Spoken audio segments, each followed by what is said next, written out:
Once upon a midnight dreary, while I pondered weak and weary over many a quaint and curious volume of forgotten lore, while I nodded, nearly napping, suddenly there came a tapping, as of someone gently rapping at my chamber door.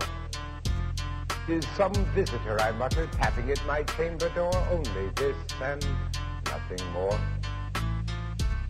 Distinctly I remember it was in the bleak December, and each separate dying ember wrought its ghost upon the floor.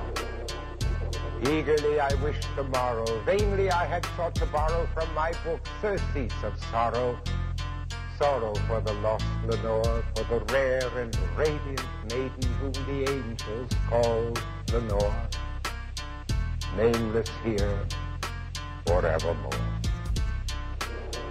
And the silken, sad, uncertain rustling of each purple curtain thrilled me, filled me with fantastic terrors never felt before, so that now, to still the beating of my heart, I stood repeating, "'Is some visitor entreating entrance at my chamber door? Some late visitor entreating entrance at my chamber door? This it is, and nothing more." Presently my soul grew stronger, hesitating then no longer. "Sir," I said, "or madam, surely your forgiveness I implore. But the fact is I was napping, and so gently you came rapping, and so faintly you came tapping at my chamber door, that I scarce was sure I heard you." Here I opened wide the door. Darkness there, and nothing more. Deep into that darkness peering long, I stood there wondering, fearing, doubting, dreaming dreams no mortal ever dared to dream before. But the silence was unbroken, and the stillness gave no token, and the only word there spoken was the whispered word, "Lenore." And I whispered back, and an echo murmured back, "Lenore." Merely this, and nothing more. Back into the chamber turning, all my soul within me burning. Soon again I heard a tapping, something louder than before. "Surely," said I, "surely that is something at my window lattice. Let me see what then thereat is, and this mystery explore. Let my heart be still a minute, and this mystery explore." 'Tis the wind and nothing more. Open here I flung the shutter, when with many a flirt and flutter in there stepped a stately raven of the saintly days of yore. Not the least obeisance made he, not a minute stopped or stayed he, but with mien of lord or lady perched above my chamber door, perched upon a bust of Pallas just above my chamber door, perched and sat, and nothing more. Then this ebony bird beguiling my sad fancy into smiling, by the stern and grave decorum of the countenance it wore. "Though thy crest be shorn and shaven, thou," I said, "art sure no craven, ghastly, grim, and ancient raven, wandering from the night's Plutonian shore. Tell me what thy lordly name is on the night's Plutonian shore." Quoth the raven, "Nevermore."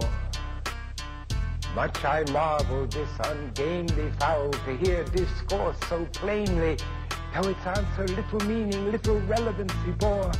For we cannot help agreeing that no living human being ever yet was blessed with seeing bird above his chamber door, bird or beast upon the sculptured bust above his chamber door, with such a name as Nevermore.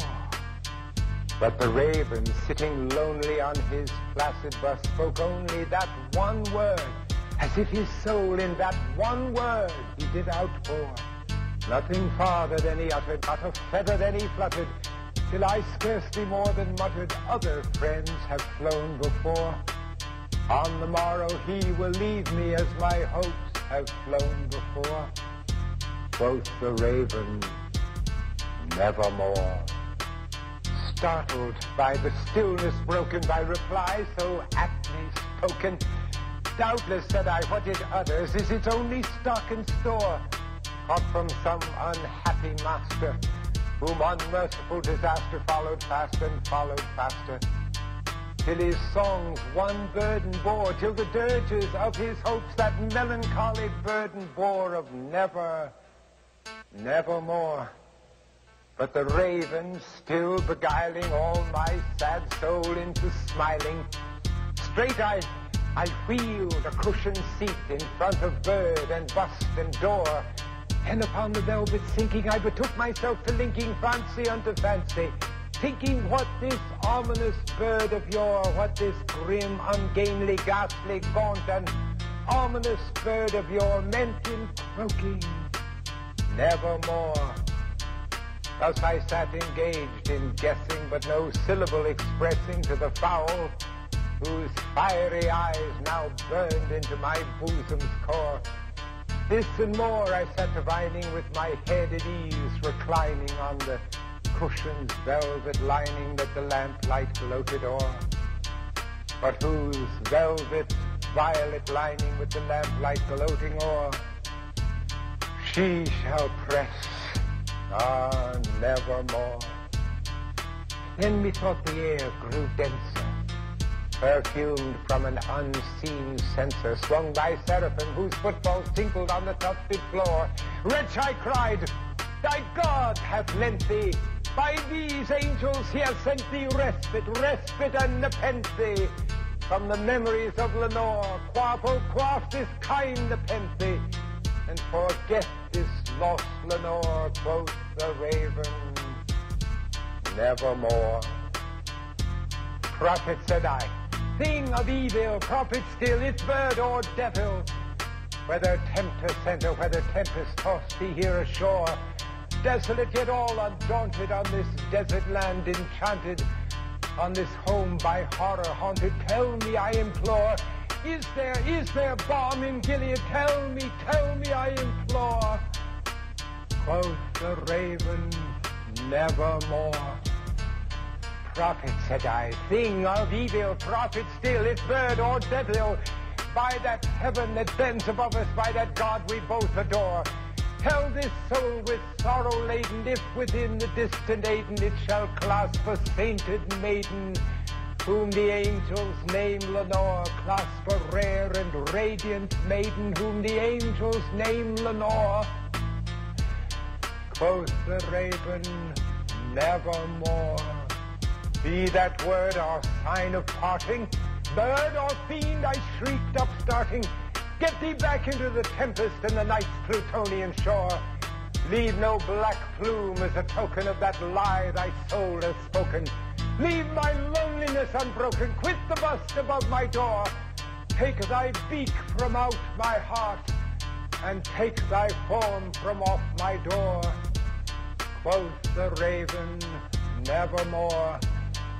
And the raven, never flitting, still is sitting, still is sitting on the pallid bust of Pallas just above my chamber door. And his eyes have all the seeming of a demon's that is dreaming, and the lamplight o'er him streaming throws his shadow on the floor. And my soul from out that shadow that lies floating on the floor shall be lifted nevermore.